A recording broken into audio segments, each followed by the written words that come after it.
يوم تقلب وجوههم في النار يقولون يا ليتنا أطعنا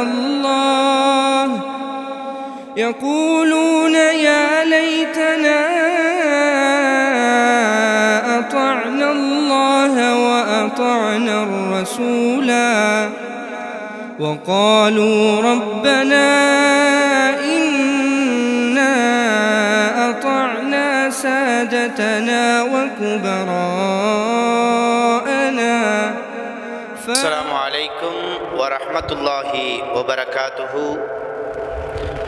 إن الحمد لله نحمده ونستعينه ونستغفره ونؤمن به ونتوكل عليه ونعوذ بالله من شرور أنفسنا ومن سيئات أعمالنا. من يهده الله فلا مضل له ومن يضلل فلا هادي له وأشهد أن لا إله إلا الله وحده لا شريك له وأشهد أن محمدا عبده ورسوله. أما بعد فأعوذ بالله من الشيطان الرجيم. بسم الله الرحمن الرحيم. يا أيها الذين آمنوا اتقوا الله حق تقاته ولا تموتن إلا وأنتم مسلمون. அளவற்ற அருளாளனும் நிகரற்ற அன்புடையவனுமாகிய அல்லாஹ்வின் திருப்பெயர் போற்றி புகழ்ந்து ஆரம்பம் செய்கின்றேன். அந்த ஏக இறைவனின் சாந்தியும் வற்றா கருணையும் இறுதி தூதர் முஹம்மதுர் ரசூலுல்லாஹ் ஸல்லல்லாஹு அலைஹி வஸல்லம் அன்னவர்களின் மீதும் அன்னவர்கள் குடும்பத்தார்கள் தோழர்கள் தாபிஈன்கள் தபஉ தாபிஈன்கள் சத்தியத்தையும் ஏகத்துவத்தையும் நமக்கு எடுத்துச் சொன்ன இமாம்கள், குறிப்பாக சத்தியத்தை அறிந்து அதன் அடிப்படையில் நமது வாழ்க்கையை அமைத்து கொள்ள வேண்டும் என்கிற உயர்ந்த எண்ணத்தோடு அல்லாஹ்வின் இறை இல்லத்தில் ஒன்று கூடியிருக்கும் நம்மவர்கள் அனைவர்களின் மீதும் வந்து சேரட்டுமாக. அவ்வண்ணமே இங்கு பேசப்படக்கூடிய கேட்கப்படக்கூடிய ஒவ்வொரு செய்திகளையும் நமது உள்ளத்தில் பதிய வைத்து நமது அன்றாட வாழ்க்கையில் எடுத்து நடப்பதற்கு வல்ல இறைவன் அருள் புரிவானாக. வாழக்கூடிய இந்த அற்பமான சொற்பமான இந்த வாழ்நாட்களில் மருத்துவமனையின் கஷ்டங்கள், அதன் சிரமங்கள், அதன் செலவீனங்களை விட்டும் முழுமையாக பாதுகாப்பு பெற்ற ஒரு வாழ்க்கையை அல்லாஹ் நமக்கும் நமது குடும்பத்தார்களுக்கும் தந்தல் புரிவானாக. உயிருள்ள வரையிலும் உடல் சுகத்தையும் உள்ளத்தின் ஆரோக்கியத்தையும் நிரப்பமாக தந்தல் புரிவானாக. வாழும் காலங்களில் கடன் தொல்லையிலிருந்தும் வட்டியின் கொடூர பிடியிலிருந்தும் வறுமையின் பிடியிலிருந்தும் கோர விபத்திலிருந்தும் கொடிய நோய் நொடிகளிலிருந்தும் கெட்ட மௌத்திலிருந்தும் கெட்ட ஆட்சியாளரிலிருந்தும் நம்மையும் நம் சமூகத்தையும் அல்லாஹ் ரப்புல் ஆலமீன் நிரந்தரமாக பாதுகாத்து அருள் புரிவானாக. ஹலாலான வழியில் சம்பாதித்து ஹலாலான வழியில் செலவழிக்கக்கூடிய நல்லவர்களாக அல்லாஹ் ரப்புல் ஆலமீன் நம் அனைவர்களையும் வாழச் செய்வானாக என்ற பிரார்த்தனையோடு இன்றைய நாளின் தொடரை நான் ஆரம்பம் செய்கின்றேன்.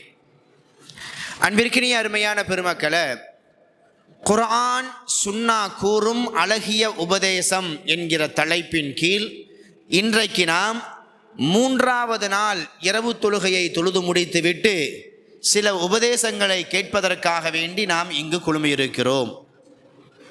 இன்றைய தினத்தில் நேற்றைய தினத்தினுடைய ஒரு தொடரை நாம் பார்க்க இருக்கிறோம். நேற்றைய தினம் அல்லாஹ் ரப்புல் ஆலமீன் தன்னுடைய திருமறையில் லுக்மான் என்கிற ஒரு நல்லடியார் வாழ்ந்தார். அவர் வாழ்ந்த அந்த காலகட்டத்தில் தான் பெற்ற பிள்ளைகளுக்கு சில உபதேசத்தை செய்தார். அந்த உபதேசத்தை அல்லாஹ் ரப்புல் ஆலமீன் தன்னுடைய திருமறையில் பதிவு செய்து நமக்கு அதனை ஒரு முன் உதாரணமாக ஒரு படிப்பினையாக எடுத்து காட்டுகிறான் என்கிற ஒரு செய்தியை நேற்றைய தினம் நாம் பார்த்தோம். அதனுடைய தொடர்ச்சி தான் இன்னைக்கு 31வது அத்தியாயம் 12வது வசனத்தில் அல்லாஹ் ரப்புல் ஆலமீன் லுக்மான் அலைஹிஸ்ஸலாத்து வஸ்ஸலாம் அவர்களுக்கு அல்லாஹ் ரப்புல் ஆலமீன் சில ஹிக்மத்தை கொடுத்ததாக சொல்லி காட்டுகிறான். அடுத்த வசனத்தில் 31வது அத்தியாயம் 13வது வசனத்தில் இருந்து அல்லாஹ் ரப்புல் ஆலமீன் லுக்மான் அலைஹிஸ்ஸலாம் தன்னுடைய பிள்ளைகளுக்கு செய்த உபதேசத்தை ஒன்றன் பின் ஒன்றாக நமக்கு சொல்லி காட்டுறான்.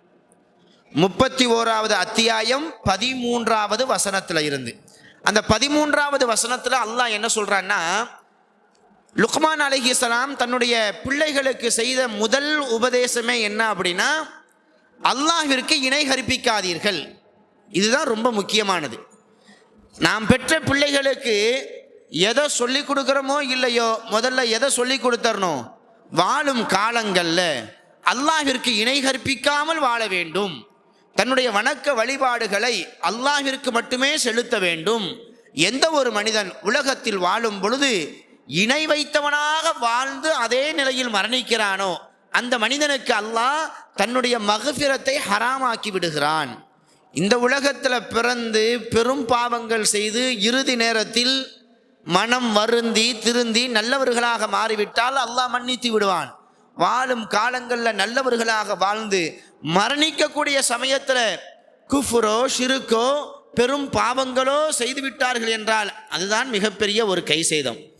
அப்போ லுக்மான் அலைஹிஸ்ஸலாம் தன்னுடைய பிள்ளைகளுக்கு செய்த முதல் உபதேசம் என்ன அப்படின்னு உங்ககிட்ட கேட்டாங்கன்னா நீங்கள் என்ன சொல்லணும்? 31வது அத்தியாயம் 13வது வசனத்தில் லுக்மான் அலைஹிஸ்ஸலாம் தன்னுடைய பிள்ளைகளுக்கு செய்த முதல் உபதேசம் என்ன? இன்ன ஷிர்க லதுல்முன் அதீம் லா துஷ்ரிக் பில்லாஹ் இன்ன ஷிர்க லதுல்முன் அதீம். அல்லாஹ்விற்கு எதை கொண்டும் இணை கற்பித்து விடாதீர்கள்.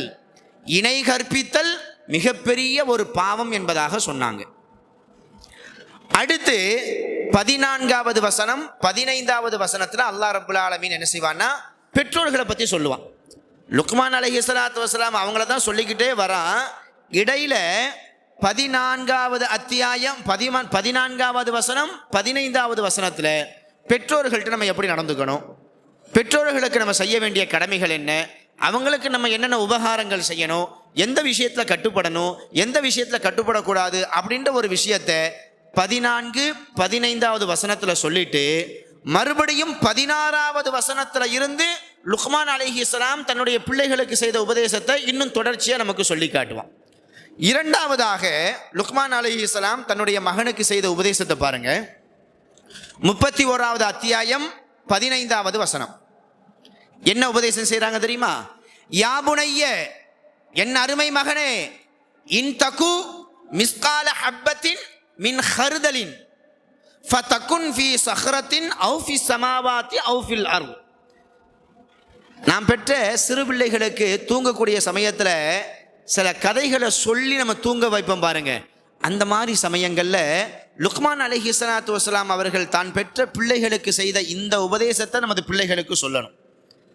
எப்படி சொல்கிறாங்க பாருங்க. லுக்மான் அலைஹிஸ்ஸலாம், என் அருமை மகனே, கடுகினுடைய வித்தளவு, கடுகு எவ்வளவு சின்னதாக இருக்கும், அப்போ கடுகினுடைய வித்து எவ்வளவு சின்னதாக இருக்கும். லுக்மான் அலைஹிஸ்ஸலாம் தன்னுடைய பிள்ளைகளுக்கு சொல்கிறாங்க, கடுகினுடைய வித்தளவு ஒரு பொருள் இருந்து அந்த பொருள் வானத்திலோ பூமியிலோ அல்லது பாறையிலோ மறைந்திருந்தது என்றால் அதையும் கூட அல்லாஹ் கொண்டு வருவான். நம்ம நினைக்கிறோம் வானம் எவ்வளவு பெருசுங்க, பூமி எவ்வளவு பெருசு, இந்த உலகத்தில் இருக்கக்கூடிய பாறைகள் மலைகள் எவ்வளவு பெருசு. இதில் ஒரு கடுகளவு இல்லை, கடுகினுடைய வித்தளவு ஒரு பொருள் மறைந்திருந்தாலும் அதையும் அல்லாஹ் ரப்புல் ஆலமீன் கொண்டு வருவதற்கு சக்தி பெற்றவன். எவ்வளவு ஆழமான நம்பிக்கையை உள்ளத்தில் பதிய வைக்கிறாங்க பார்த்தீங்களா? இன்னைக்கு நம்ம பெரும்பாலும் தவறுகள் செய்வதற்கு ஒரு அடிப்படை காரணம் என்னவா இருக்குன்னு நீங்கள் நினைக்கிறீங்க? நாளை மறுமையில் பார்த்துக்கலாம், அது நாளை மறுமை தானே, அதுக்கு இன்னும் எவ்வளவோ நாள் இருக்குது. நம்ம செய்யக்கூடிய ஒவ்வொரு விஷயமுமா நமக்கு எடுத்து காட்டப்படும், நம்ம செய்யக்கூடிய ஒவ்வொரு பாவமா நமக்கு எடுத்து காட்டப்படும் அப்படின்ற ஒரு எண்ணமெல்லாம் நமக்குலாம் இருக்கலாம். அதனால தான் பாவம் செய்யும் போது நமக்கு ஒரு அச்சம் வருவது கிடையாது. பாவம் செய்யும் பொழுது ரொம்ப துணிச்சலோடு வேகத்தோடு ஆசையோடு ஆர்வத்தோடு நாம் பாவம் செய்கிறோம் என்றால் அதற்கு மிக முக்கியமான ஒரு காரணம் என்னென்னா, அல்லாஹ் ரப்புல் ஆலமீன் ரொம்ப ரொம்ப சக்தி வாய்ந்தவன்.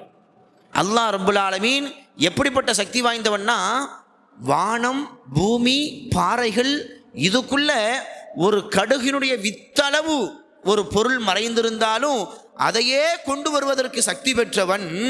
நாம் செய்த பாவத்தையா நம்முடைய கண்களுக்கு முன்னாடி கொண்டு வர மாட்டான்? நாம் செய்த பாவத்திற்கா நமக்கு தண்டனை தருவதற்கு சக்தி பெறாமல் இருக்க மாட்டான்? அப்படின்ற ஒரு விஷயந்தான் நம்ம பாவம் செய்யும் பொழுது நம்மை தடுக்காமல் இருப்பது. ஆனால் லுக்மான் அலைஹிஸ்ஸலாம் தன்னுடைய பிள்ளைகளுக்கு அல்லாஹ்வை பற்றி முதல்ல சொல்கிறாங்க, இணை கற்பிச்சிடாத. அந்த அல்லாஹ் எப்படிப்பட்டவன் தெரியுமா? சாதாரணமானவன் கிடையாது.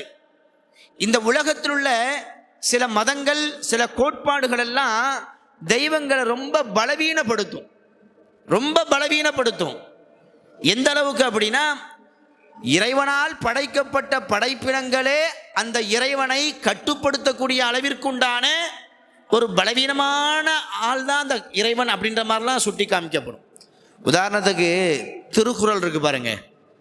திருக்குறளில் இந்த சூரிய சந்திர கிரகணம்லாம் வருது பாருங்க. இதை குறித்து திருவள்ளுவர் சொல்லும் பொழுது எப்படி சொல்லுவார்னா, திங்களை பாம்பு கொன்றது. அதாவது என்ன சொல்லுவார்னா, வானத்தில் ஒரு பெரிய பாம்பு ஒன்று இருக்குதான். அந்த பாம்பு சூரியனை அப்படியே விழுங்கிருதான். அப்படி விழுங்கிட்டு அது சூரிய கிரகணமாக மாறிடுது. இன்னும் சில சமயங்களில் சொல்லுவாங்க, இந்த சூரிய கிரகணம் சந்திர கிரகணம்லாம் ஏற்படும் பொழுது தெய்வங்களுக்கு ரொம்ப சக்திகள் குறைஞ்சிரும். அந்த சமயங்களில் கோவிலுடைய கருவறைகளெல்லாம் மூடப்பட்டுரும். ஏன் அப்படின்னா, அந்த சமயங்களில் தெய்வங்களுக்கே சக்தி கொஞ்சம் கம்மியாயிரும், தீய சக்தியினுடைய பவர் ரொம்ப அதிகமாயிரும் அப்படின்வாங்க. ஆனால் இஸ்லாத்தினுடைய கோட்பாடு என்ன தெரியுமா? இந்த உலகத்தில் எவ்வளவு பெரிய படைப்பாக இருந்தாலும் அத்தனை படைப்புகளும் அல்லாஹ்விற்கு அடிமை. அல்லாஹுடைய ஆற்றலிருந்து எதையுமே இவைகள் என்ன செய்ய முடியாது, கொஞ்சம் கூட அசைச்சு பார்த்துட முடியாது. இப்படிப்பட்ட ஒரு நம்பிக்கையை லுக்மான் அலைஹிஸ்ஸலாம் தன்னுடைய பிள்ளைகளுக்கு சொல்கிறாங்க. எப்படி சொல்கிறாங்க? என் அருமை மகனே, அல்லாஹ் ரொம்ப சாதாரணமாக நினச்சிடாதே, அல்லாஹ் ரொம்ப பலவீனமானவன் நினச்சிடாதே. அவன் எப்படிப்பட்ட சக்தி உள்ளவன் அப்படின்னா, வானம் பூமி பாறைகள் எதில் எந்த பொருள் இருந்தாலும் அத்தனை பொருட்களையும் மறுபடியும் கொண்டு வருவதற்கு சக்தி பெற்றவன். அப்படிப்பட்ட அந்த அல்லாஹ்விற்கு நீங்கள் எதையும் இணை கற்பிச்சிடாதீங்க அப்படின்னு சொல்கிறாங்க. அடுத்து மூன்றாவதாக ஒரு உபதேசம் செய்கிறாங்க. இந்த உபதேசம் ரொம்ப ரொம்ப முக்கியமானது.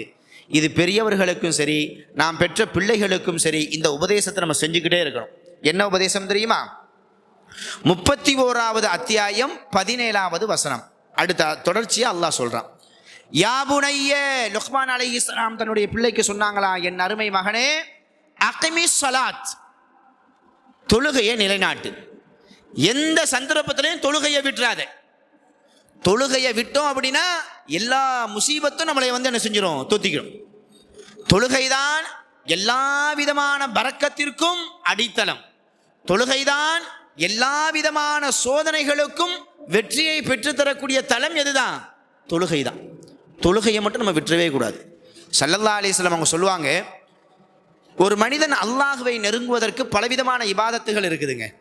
இப்போ தொழுகை இல்லாத நிறைய இபாதத்து இருக்குதா? என்ன, தொழுகையை விட்டுருவோம். வேற என்னென்ன இபாதத்துலாம் இருக்குது? நோன்பு இருக்குது, ஜக்காத் இருக்குது, ஹஜ் இருக்குது, இன்னும் எத்தனையோ வணக்கங்கள் இருக்குது. ரசூலுல்லாஹ் சொல்கிறாங்க, எத்தனை வணக்கங்கள் இருந்தாலும் இந்த ஃபர்தான தொழுகையின் மூலமாக ஏற்படக்கூடிய நெருக்கம் இருக்குது பார்த்தீங்களா அல்லாஹ்விடத்தில், இந்த மாதிரி ஒரு நெருக்கம் வேறு எந்த இபாதத்திலையும் கிடையாதுன்றாங்க. தொழுகை என்பது தலையாய கடமை. ஒரு மனிதன் தொழுகையில் ஆர்வம் காட்டிவிட்டால், ஒரு மனிதன் தான் தொழக்கூடிய அந்த தொழுகையில பேணுதலை அவன் ஏற்படுத்தி கொண்டால், எல்லா விதமான வளத்தையும் நலத்தையும் பெற்றவனாக இந்த துன்யாவில் மாத்திரமல்ல நாளை மறுமையிலும் வாழ்வான். எந்த ஒரு மனிதன் தொழுகையை தொலைத்து விட்டானோ அவன் சொர்க்கத்தினுடைய சாவியை தொலைத்து விட்டான். தொழுகையை பற்றி ரசூலுல்லாஹ் சொல்லும் போது எப்படி சொல்லுவாங்க? அஸ்ஸலாத்து மிஃப்தாஹுல் ஜன்னா. நம்ம ஒரு வீடு கட்டுறோன்னு வைங்களேன், அந்த வீட்டுக்கு எல்லாத்தையும் கட்டி முடிச்சுட்டு மெயினாக என்ன வைப்போம்? டோரு. அந்த டோருக்கு ஒரு மெயினாக ஒரு நல்ல லாக் வைப்போம்ல. எதுக்காக வேண்டி? திருடன் உள்ளக்க வந்துடக்கூடாது அப்படின்றதுக்காக வேண்டி. அந்த வீட்டுக்குள்ளே, அந்த மாளிகைக்குள்ளே இருக்கக்கூடிய பொருட்கள்லாம் ரொம்ப பாதுகாப்பாக இருக்கணும்னா அந்த கதவுக்கு நல்ல அழகான தரமான ஒரு பூட்டு ஒன்று வைப்போம், அந்த பூட்டுக்கு தரமான ஒரு சாவியை வைப்போம். அப்படி தானே? அல்லாஹ் ரப்புல் ஆலமீன் இறை நம்பிக்கையாளர்களுக்கு, முஃமின்களுக்கு, முஸ்லிம்களுக்கு சொர்க்கத்தை படைச்சிட்டு அந்த சொர்க்கத்தினுடைய சாவியாக அல்லாஹ் எதனை ஆக்கி வச்சிருக்கிறான்? தொழுகையை தான் ஆக்கி வச்சிருக்கிறான். இந்த உலகத்தில் வாழும் பொழுது எந்த ஒரு மனிதர் அந்த சொர்க்கத்தினுடைய சாவியாக இருக்கக்கூடிய அந்த தொழுகையை தன்னோடு ஆக்கி கொள்கிறாரோ, இந்த உலகத்தில் வாழும் பொழுது யார் அந்த தொழுகையை சரியான ஒரு முறையில் பேணி பாதுகாக்கிறாரோ, அந்த மனிதர் மரணிக்கும் பொழுதும் அந்த சாவியை தான் கூடயே கொண்டு போயிடுவார். எதுக்கு? திறக்கிறதுக்கு. எந்த ஒரு மனிதர் இந்த உலகத்தில் வாழும் பொழுது தொழுகையை சரியான முறையில் பேணவில்லையோ, தொழுகையில் அக்கறை காட்டவில்லையோ, அந்த மனிதர் இந்த உலகத்தை விட்டு பிரியும் பொழுது எதை தொலைச்சிட்டு போயிடுவார்? சாவியை தொலைச்சிட்டு போயிடுவார். அவருக்கு அங்கே சொர்க்கம் இருக்குமான்னா சொர்க்கம் இருக்கும். எப்போ? உலகத்தில் அவர் செய்த அந்த தண்டனைகளுக்கெல்லாம், பாவங்களுக்கெல்லாம் தண்டனையை அனுபவிச்சதுக்கு பிறகு. ஒரு முஃமின், ஒரு முஸ்லீம் எப்படி சொர்க்கத்துக்கு போகணுன்னா நரகத்தை அடையாமல் சொர்க்கத்துக்கு போகணும். அதற்கு மிக மிக உறுதுணையாக இருப்பது இந்த தொழுகை தான். இப்படிப்பட்ட இந்த தொழுகையை லுக்மான் அலைஹிஸ்ஸலாம் தன்னுடைய மகனுக்கு எவ்வளவு அழகான முறையில் ரொம்ப வலியுறுத்தி சொல்கிறாங்க பார்த்தீங்களா? அகிமிஸ் ஸலாத், தொழுகையை எந்த சந்தர்ப்பத்திலையும் நீங்கள் என்ன செஞ்சிடாதீங்க, விட்டுறாதீங்க அப்படின்னு தன்னுடைய பிள்ளைகளுக்கு உபதேசம் செய்கிறாங்க. நம்ம பிள்ளைகளுக்கு நம்ம அந்த மாதிரி உபதேசம் செய்கிறோமா? நம்முடைய பிள்ளைகளுக்கு நிறைய நம்ம துவா செய்வோம், நிறைய துவா செய்வோம். யா அல்லாஹ், என்னுடைய பிள்ளைகளுக்கு நல்ல கல்வியை கூடிய அல்லாஹ், நல்ல நினைவாற்றக்கூடிய அல்லாஹ், உடல் ஆரோக்கியத்தை கூடிய அல்லாஹ், 4 பேர் மதிக்கிற மாதிரி புகழ்கிற மாதிரி அவங்க வாழணும் யா அல்லாஹ், வறுமையை கொடுத்துறாதையா அல்லாஹ், கஷ்டத்தை கொடுத்துறாதையா அல்லாஹ் அப்படின்லாம் நம்ம துவா கேட்போம். அதெல்லாம் சரிதான், அதெல்லாம் தவறு கிடையாது. ஆனால் அல்லாஹ் ரப்புல் ஆலமீன் தன்னுடைய தான் பெற்ற பிள்ளைகளுக்காக வேண்டி இப்படியும் ஒரு துவாவை கேளுங்கன்னு சொல்லிட்டு அல்லாஹ் தன்னுடைய திருமறையில் ஒரு துவாவை கற்றுத்தரான். அது யாருக்காச்சும் தெரியுமா? மாஷா அல்லாஹ், அல்லாஹ் உங்களுக்கு பரக்கத் செய்யட்டும். ரொம்ப அற்புதமான ஒரு துவா. நீங்கள் கேட்டுக்கிட்டே இருக்கிறீங்களா? மாஷா அல்லாஹ், நம்ம எல்லாருமே கேட்கணும். வலதுபுறத்தில் இருந்து அந்த பதிலை சொல்லியிருக்கிறாங்க. அண்ணா, இவருக்கு ஒரு கேள்வி, ஃபஸ்ட்டு கேள்விக்கு உண்டான பதில் இவங்க தான். என்ன துவா தெரியுமா? ரப்பி ஜஅல்னி முகீமஸ் ஸலாத்தி வ மின் ذُرِّيَّتِي, ரட்சகனே முகீமஸ் ஸலாத்தி வ மின் ذُرِّيَّتِي, என்னுடைய சந்ததிகளை தொழுகையாளிகளாக ஆக்குவாயாக. அல்லாஹ் எப்படி கேட்க சொல்றான், சுப்ஹானல்லாஹ். ரப்பி ஜஅல்னி முகீமஸ் ஸலாத்தி வ மின் ذُرِّيَّتِي, ரட்சகனே நான் பெற்ற பிள்ளைகளை, எனது சந்ததிகளை தொழுகையாளிகளாக ஆக்குவாயாக. இப்படிப்பட்ட ஒரு துவாவை அல்லாஹ் கேட்குமாறு தன்னுடைய திருமறையில் நமக்கு கற்றுத்தரான். அவன் தொழுகையினுடைய முக்கியத்துவம் என்னன்னு தெரிஞ்சுதுங்களா உங்களுக்கு? இதான் தொழுகையை பற்றி பேசணும்னா பேசிக்கிட்டே இருக்கலாங்க. ஏன்னா அல்லாஹ்வே குர்ஆன்ல 100க்கும் மேற்பட்ட இடங்களில் தொழுகையை பற்றி சொல்லிக்கிட்டே இருப்பான்.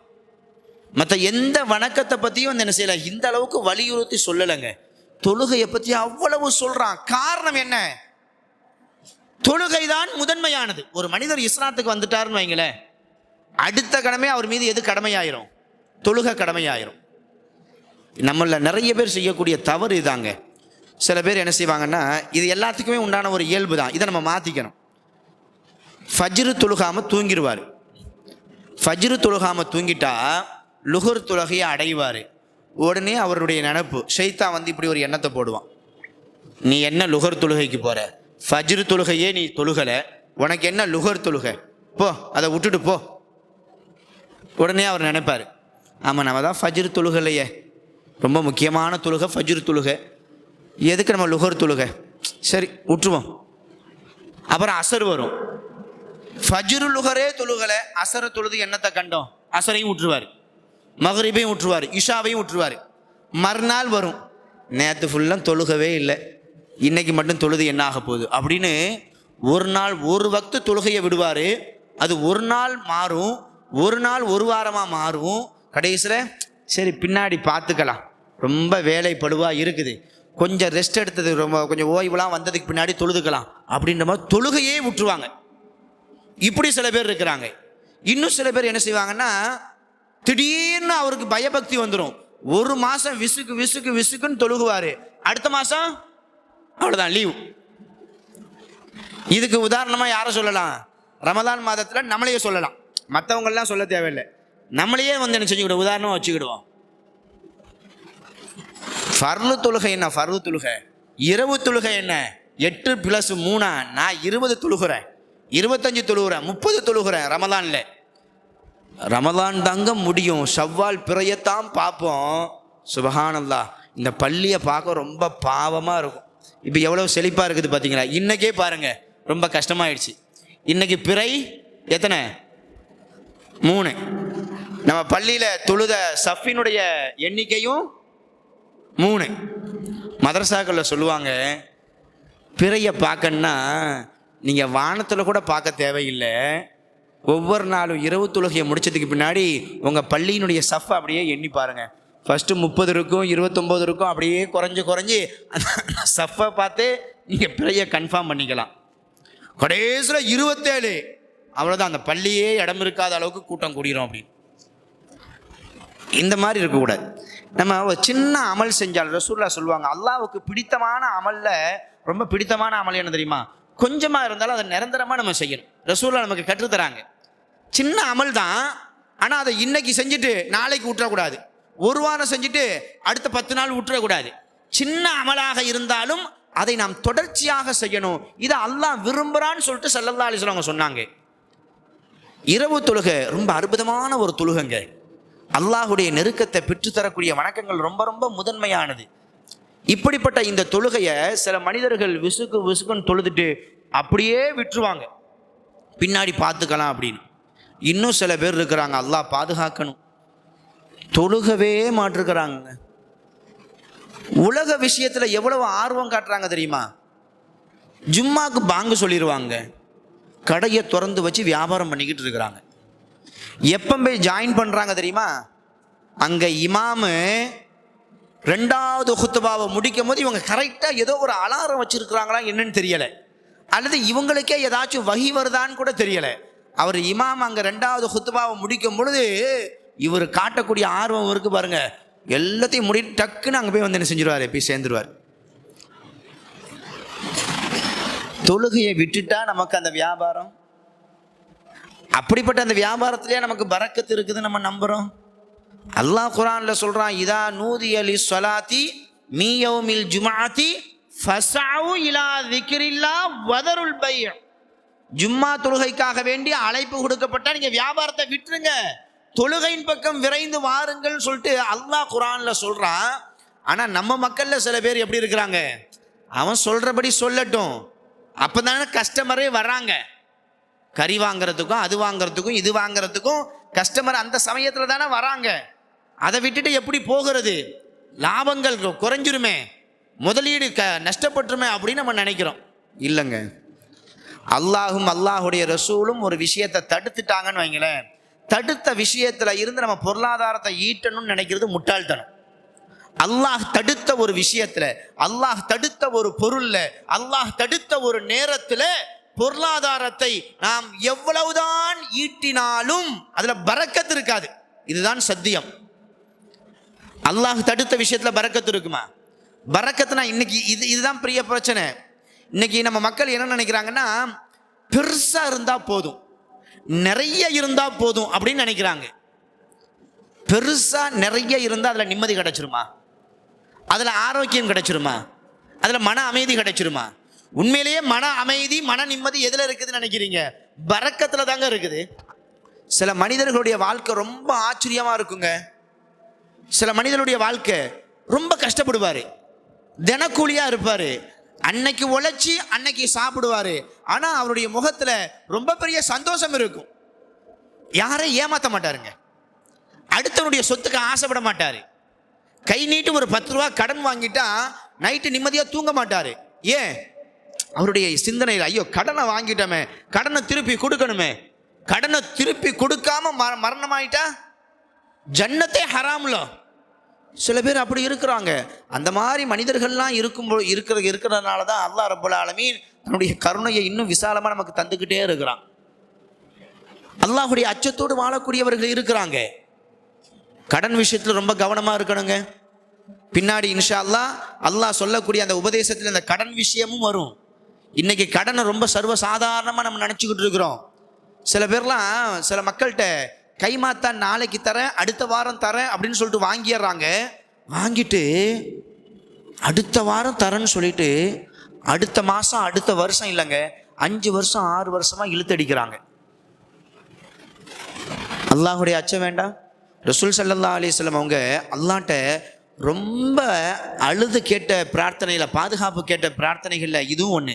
அல்லாஹும்ம இன்னி அஊது பிக்க மினல் மஅஸமி வல் மக்ரமி. யா அல்லாஹ், கடன் சுமையோடு என்னை மரணிக்க வச்சிடாத யா அல்லாஹ், கடன் சுமையை என் மேலே சுமத்திராத யா அல்லாஹ் அப்படின்னு கேட்பாங்களாம். ஏன்? எந்த ஒரு மனிதன் கடனோடு மரணித்து விட்டானோ அந்த மனிதருக்கு அல்லாஹ் ஜன்னத்தை ஹராமாக்கிடுறான். எது வரைக்கும்? அந்த கடனுக்கு யாரும் பொறுப்பேற்காத வரைக்கும். ரொம்ப கவனத்தோடு இருக்கணும். அப்போ தொழுகையை பின்னாடி தொழுதுக்கலாம் அப்படின்னு சில பேர் இருக்கிறாங்க. இல்லைங்க, நம்முடைய அஜல் எப்போ முடிக்கப்படும் நமக்கு தெரியாது. சில வாலிபர்கள் நினைக்கிறாங்க, எப்படி நினைக்கிறாங்க? நமக்கு வயசு 30 தானே ஆகுது, 35 தானே ஆகுது, 40 தானே ஆகுது, இப்பவே பள்ளிவாசலுக்கு போகணுமான்னு நினைக்கிறாங்க. சில முதியவர்கள் சொல்கிறார்கள், வாலிப பருவத்தில் நின்று வணங்கக்கூடிய ஆற்றலை பெற்ற அந்த நேரத்தில் அல்லாஹ்வை நின்று வணங்காமல் போயிட்டோமே அப்படின்னு கை சேதப்படுறாங்க. இன்னைக்கு அவங்க நின்று வணங்கணும்னு ஆசைப்படுறாங்க, அவங்களுடைய உடல் அவங்களுக்கு ஒத்துழைக்கலை. மற்றவங்க சுஜூது செய்கிறத பார்த்து சில முதியவர்கள் வருத்தப்படுறாங்க, எனக்கும் சுஜூது செய்யணும்னு ரொம்ப ஆசையாக இருக்குது, ஆனால் என்னுடைய உடல் அப்படி ஒத்துழைக்கலையே. வாலிப பருவத்தில் உடல் ஆரோக்கியமாக இருந்த அந்த காலகட்டத்தில் எல்லாம் இந்த தொழுகையினுடைய இன்பத்தை நான் சுவைக்காமல் போயிட்டேனே அப்படின்னு ரொம்ப வருத்தப்படுறாங்க. இந்த தொழுகையினுடைய இன்பம் இருக்கு பாருங்க, இந்த தொழுகையினுடைய சுவை இருக்குது பாருங்க, இதை மட்டும் ஒரு மனிதன் சுவைத்து விட்டால் மரண தருவாயில கூட இந்த தொழுகையை விட மாட்டாங்க. உதாரணத்துக்கு சொன்னா, உமர் இப்னு அல் கத்தாப் ரலியல்லாஹு தஆலா அவங்க இருக்கிறாங்க பாருங்க, குத்துப்பட்டாங்க. குத்துப்பட்டுட்டா வாய் வழியா பாலை ஊத்துறாங்க. எது வழியா பால் வருது? குத்துப்பட்ட வயிற்றுல குத்துப்பட்ட அந்த ஓட்டையின் வழியா பால் வருது. அவங்க மரணிக்கக்கூடிய ஓரிரு நாட்களுக்கு முன்பாக கூட அவங்களுடைய சிந்தனையில இருந்தது என்ன தெரியுமா? தொழுகை. தொழுகையை விட்டுறக்கூடாது, தொழுகையை விட்டுறக்கூடாது. சுப்ஹானல்லாஹ். மரணத்தினுடைய அந்த வேதனை இருக்கும் பொழுது கூட தொழுகையை விட்டுறக்கூடாது அப்படின்ற ஒரு சிந்தனை இருந்துச்சுன்னா, இந்த தொழுகையை ரசூல் ஸல்லல்லாஹு அலைஹி வஸல்லம் அவங்க தன்னுடைய தோழர்களுக்கும் இந்த உம்மத்துக்கும் எந்த அளவுக்கு வலியுறுத்தி சொல்லியிருக்காங்கன்னு பாருங்க. இப்படிப்பட்ட இந்த தொழுகையைத்தான் நம்மள சில பேர் அற்ப சொற்பமான காரணத்துக்காக வேண்டி, அற்ப சொற்பமான ஒரு விஷயத்துக்காக வேண்டி பின்னாடி பார்த்துக்கலாம் அப்படின்னு நம்ம விட்டுறோம். பின்னாடி எதை பார்க்க முடியும்? ஒன்னையும் பார்க்க முடியாதுங்க. திடீர்னு ஒரு நாள் அல்லாஹ் நம்முடைய அஜலை முடிச்சிருவான். என்னைக்குன்னு தெரியாது. நம்ம நினைக்கிறோம் 60 வயசு 70 வயசுல தான் நம்ம செத்து போவோம், இறந்து போவோம் அப்படின்னு நம்ம நினைக்கிறோம். அந்த நினைப்பு உண்மையா? இல்லை. மரணம் வந்துருச்சு அப்படின்னா இந்த தொழாதவர்கள், உலகத்தின் மீது ஆசை கொண்டவர்கள் புலம்பக்கூடிய அந்த புலம்பலை அல்லாஹ் ரப்புல் ஆலமீன் குர்ஆன்ல சொல்றான் பாருங்க, லவ்லா அஹ்ஹர்தனி இலா அஜலின் கரீப். அல்லாஹ் பாதுகாக்கணும். இந்த உலகத்தில் வாழும் பொழுது இந்த துன்யா துன்யா துன்யான்னு சொல்லிட்டு யார் இந்த துன்யாவுக்கு பின்னாடியே ஓடுறாங்களோ, மறுமையை மறந்து, மன்னரையை மறந்து, அல்லாஹ்வை மறந்து இந்த துன்யாவுக்கு பின்னாடியே ஓடக்கூடியவர்களுக்கு திடீர்னு அல்லாஹ் அந்த ஓட்டத்தை நிறுத்தி மௌத்தை கொடுக்கும் பொழுது பதறி போயிடுவாங்களாம். அல்லாஹ்ட்ட சொல்லுவாங்களா, ரப்பே எனக்கு கொஞ்சம் அவகாசம் கொடு, கொஞ்சம் அவகாசம் கொடு, நான் நல்லவனாக மாறிட்டு வந்துடுறேன்னு சொல்லுவாங்களாம். அல்லாஹ் சொல்கிறான், அந்த கடைசி நேரத்தில் யார் எப்படி புலம்புனாலும் அந்த புலம்பலுக்கு பதிலே அளிக்கப்படாது. எத்தனை ஆண்டுகள், 1 வருஷமா 2 வருஷமா, எத்தனை ஆண்டுகள் உங்களுக்கு அவகாசத்தை கொடுத்தேன், அப்பவெல்லாம் நீ திருந்தலையப்பா, இனிமேலாம் நீ திருந்த போற அப்படின்னு அல்லாஹ் விட்டுருவான். வாழக்கூடிய இந்த வாழ்க்கை ரொம்ப சொற்பமானதுங்க, ரொம்ப அற்பமானது. நம்ம கடந்து வந்த அந்த பாதையை கொஞ்சம் நினச்சி பாருங்களேன். 20 வருஷம் 30 வருஷம் இப்படின்றதுக்குள்ளே போயிருக்கும். கடந்த காலத்திலேயாவது அந்த கால நேரத்தில் கொஞ்சம் பரக்கத்து இருந்துச்சுங்க. ஆனால் இப்போ என்னமோ தெரியலை, ஒரு நாள் என்பது ரொம்ப சர்வசாதாரணமாக போயிருதுங்க. இது பெரியவங்க நம்ம தான் சொல்கிறோம் அப்படின்னு நினச்சி பார்த்தா சிறுவர்கள் கூட இன்னைக்கு சொல்ல ஆரம்பிச்சிட்டாங்க, இன்னைக்கு தான் காலையில் எழுந்திரிச்ச மாதிரி இருக்குது, நைட்டு வந்துருச்சு. கால நேரங்களில் கூட இன்னைக்கு பரக்கத்து இருக்குதா இல்லையான்னு சொல்லிட்டு சந்தேகம் கொள்ளக்கூடிய அளவிற்கு கால நேரங்கள்லாம் ரொம்ப வேகமாக போய்கிட்டே இருக்குது. இந்த மாதிரி ஒரு காலகட்டத்தில் அல்லாஹ்வை மறந்து வாழக்கூடிய இந்த வாழ்க்கை நமக்கு தேவையா? இல்லைங்க. குறுகிய காலம்தான் வாழ போகிறோம். நம்முடைய நிரந்தரமான உலகம், நம்முடைய நிரந்தரமான ஒரு வீடு எங்கே இருக்குது? அந்த மன்னரையும் மறுமையும் தான். சாதாரணமாக இந்த உலகத்தில் 50 வருஷம் 60 வருஷம் வாழ போகிறோம். அப்படி வாழ போகக்கூடிய இந்த துனியாவில் நம்ம வீட்டை எப்படி கட்டுறோம்? பார்த்து பார்த்து கட்டுறோமா என்ன? போடக்கூடிய டைல்ஸ் வேணாங்க, மார்பிள் போட்டுக்கலாம். மார்பிள் வேணாங்க, கிரானைட் போட்டுக்கலாம், மொசைக்கு போட்டுக்கலாம், மேலே ஃபால் சீலிங் போட்டுக்கலாம், ஏசியை போட்டுக்கலாம், எல்லாம் போடுறோம். எதுக்காக வேண்டி? இந்த வீட்டை நம்ம கட்டிட்டோம், இந்த வீட்டை நம்ம வாழ போகிறோம். எவ்வளோ நாள் வாழ போகிறோம்? ஒரு 100 வருஷம் வாழுவோமா? ஒரு 50 வருஷம், ஒரு 40-30 வருஷம் ஊர்ஜிதம்லாம் கிடையாது. என்னதான் பார்த்து பார்த்து பார்த்து பார்த்து நம்ம கெட்டினாலும் நம்ம செத்து போயிட்டோம் அப்படின்னா, எங்கள் வீட்டுக்காரரு ரொம்ப பார்த்து பார்த்து ரசித்து ரசித்து கெட்டினாரு, அவரை இந்த வீட்லேயே அடக்கம் பண்ணிடலாம் அப்படின்னா அடக்கம் பண்ணுறாங்க. சரி, எங்கள் வீட்டுக்காரரு பார்த்து பார்த்து கெட்டி ரசித்து வேர்வையை சிந்தி கெட்டின வீடு மையத்து ஆயிட்டாரு, ஒரு வாரம் எங்கள் கூடயே வச்சுட்டு அதுக்கப்புறம் கபஸ்தானில் போய் கொண்டு வச்சிடறோம் அப்படி யாராச்சும் செய்கிறாங்களா? இல்லை. நம்ம என்னதான் பார்த்து கெட்டினாலும் ரசித்து கெட்டினாலும் நம்ம இறந்து போயிட்டோன்னு வைங்களேன், அந்த வீடெல்லாம் நமக்கு ரொம்ப அந்நியஸ்தமாக மாறிடுங்க. எந்த வீட்டில் நம்ம வளர்ந்தோமோ, எந்த தெருவில் நம்ம ஓடி ஆடி விளையாண்டோமோ, அதே தெருவில் ஒரு நாள் மையத்தாக கிடத்தப்பட்டு ஒரு 4 பேர் நம்மளை அந்த தெருவில் இருந்து அப்படியே தூக்கிட்டு போயிடுவாங்க. அதோட இந்த துனியாவுக்கு நமக்கு உண்டான தொடர்பு முடிஞ்சு போச்சு. அப்போதான் நமக்கு தெரியும், தொடர்பே இல்லாத இந்த துனியாவுக்காக வேண்டியா இப்படி ஓடணும்? இடையிலேயே பாதியிலேயே அருந்து போகக்கூடிய இந்த உலகத்துக்காக வேண்டியா இப்படி வாழ்ந்தோம் அப்படின்னு கை செய்தப்படுவோம். அப்போ கை செய்தப்பட்டு நமக்கு என்ன ஆக போகுது? அல்லாஹ் நமக்கு இப்போ அதை சிந்திக்கக்கூடிய ஆற்றலையும் அந்த அவகாசத்தையும் அந்த தெளிவையும் நமக்கு தந்திருக்கிறான். ஆகையினால உலகத்தில் மூழ்கி போகாம, உலகத்தினுடைய இன்பத்தில் மூழ்கி போகாம, அல்லாஹுடைய இன்பத்திலையும் அல்லாஹுடைய சிந்தனையிலையும் நம்ம வாழணும். அப்படின்னா அந்த சிந்தனையை தருவது எதுதான்? தொழுகை தான். எவ்வளோ பெரிய மனுஷனாக இருந்தாலும் அந்த சுஜூது செய்யும் பொழுது அந்த பணிவு வந்துடும் பாருங்க. அவ்வளோ சீக்கிரத்தில் ஒரு மனுஷன் என்ன செய்ய மாட்டான்? தன்னுடைய தலையை மற்றவனுக்கு குனிய மாட்டான். சுஜூதில் கொண்டு வைக்கும் பொழுது தான் நம்ம என்னடா பெரிய எம்எல்ஏ எம்பி, என்ன ஆளு, என் ரப்பு தான் எல்லாம், நான் ஒன்றும் இல்லை அப்படின்ற ஒரு சிந்தனையை தருவது எது? இந்த தொழுகை தான். அந்த தொழுகையில் இருக்கக்கூடிய அந்த சுஜூது தான், அந்த தொழுகையில் நம்ம கேட்கக்கூடிய அந்த பிரார்த்தனை தான். இப்படிப்பட்ட மகத்தான ஒரு இபாதத்தை யாருக்கு செய்கிறாங்க? லுக்மான் அலைஹிஸ்ஸலாம் தன்னுடைய மகனுக்கு சொல்கிறாங்க, யா புனைய, என் அருமை மகனே, அகிமி ஸலாத், தொழுகையை மட்டும் விட்டுறாதப்பா. தொழுகையை விட்டா எல்லா முசீபத்தும் வந்துடும். தொழுகையை விட்டா அல்லாஹ்வை விட்டு நம்ம ரொம்ப தூரம் ஆயிடுவோம். தொழுகை இல்லை அப்படின்னா அவனுக்கும் அல்லாஹ்வுக்கும் உண்டான நெருக்கம் ரொம்ப தூரமாயிரும். இதையெல்லாம் சொல்லி கொடுக்குறாங்க.